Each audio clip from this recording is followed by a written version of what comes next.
So the Dallas Mavericks are definitely one of the most interesting teams to talk about. I mean, just last season, they made it very, very far in the playoffs, all the way to the Western Conference Finals, where they did obviously lose in 5 to the NBA champions, Golden State Warriors. But it was a success of a season considering the year before that they were a first round exit, lost to the Los Angeles Clippers, and yeah, just a lot of improvement, especially from Luka Doncic. I mean, he hasn't improved that much in the last 2 years, but he's just been getting better every single year ever since he was drafted, and they're very lucky to have him on the team. He might go down as one of the greatest players ever, if you ask me. Definitely one of the best players in the NBA right now. Some could argue he is the best, and yeah, he's just honestly an amazing athlete. And earlier on in the offseason, the Dallas Mavericks did make a move to trade for the Rockets center slash power forward Christian Wood. Obviously, I think that's a great trade. He's not a great defensive asset, but he can definitely get it done on the offensive side of the ball. And yeah, I think he's going to work out well playing next to Luka Doncic there, and obviously Spencer Dinwiddie is a great player. Yeah, losing Jalen Brunson does hurt, as he did pretty much average 20 to 22 points per game.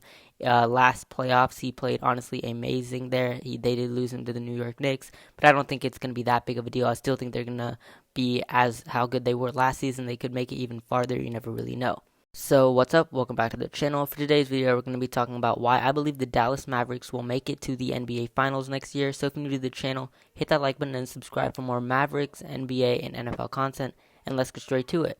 The Western Conference is always going to be very, very exciting, and it's going to be tough for anyone to make it to the finals. I mean, last season, the Golden State Warriors, it was tough for them to make it. They had to beat the Grizzlies, they had to beat the Nuggets, and they had to beat the Dallas Mavericks. So yeah, obviously it's hard for anyone to make it that far, and I do believe that the Clippers are going to be back in that mix of the top four next season. Last season they didn't make the playoffs because their two stars, Kawhi Leonard and Paul George, were injured. I mean, now they've added John Wall to that team, so it's pretty much just going to be depending on whether Kawhi Leonard is good or not. If he is, then that team is lethal, and obviously they can make an NBA Finals, and they are going to pick up just where they left off a couple of seasons ago.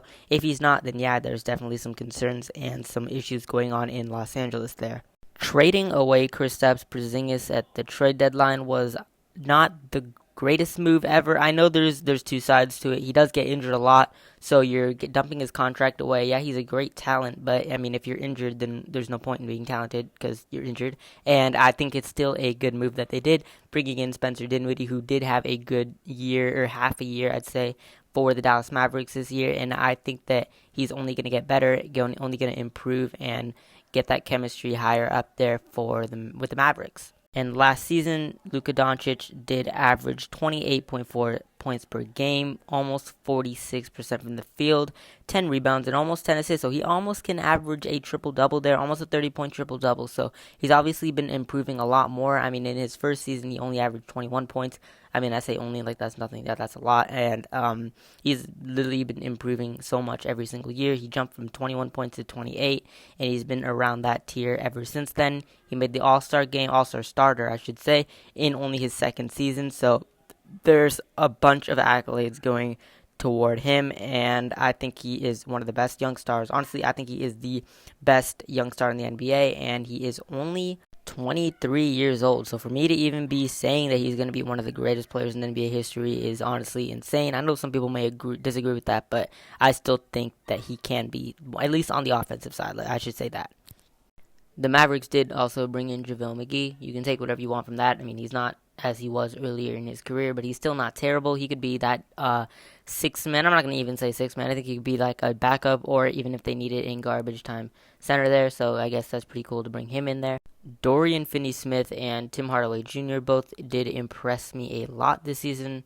I mean, Tim Hardaway, he's definitely taken that role of starting small forward, and just last season, he did average 14.2 points, almost 40% from the field, 3.7 rebounds, and 2.2 assists, so he has seen a lot of improvement ever since he was drafted, and he's not very old either. He is only 30 years old, so yeah, he's getting on the older side, but he's not that old yet. He can still play that role very well. He had a 42 point game, I believe. Yeah, that's pretty amazing in the playoffs. So yeah, he's just been seeing a lot of improvement, and I think he plays really, really well next to Luka Doncic there. And I think that they should keep him as a starter. Maybe he'll be a bench warmer. I think they can find someone a little better than him, but yeah, definitely keep him around. He's good on that squad.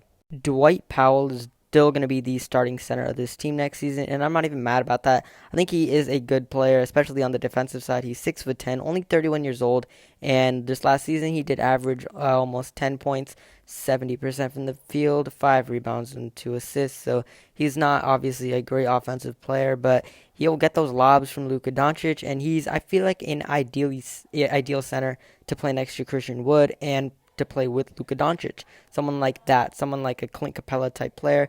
Honestly, trading for Clint Capella would be a good video idea. I'm just saying, but yeah, I think that this Mavericks team is going to see a lot of success in the future, and I just don't see why anyone should be counting them out. So if you're new to the channel, hit that like button and subscribe for more Mavericks and NBA content, and I'm out. Peace.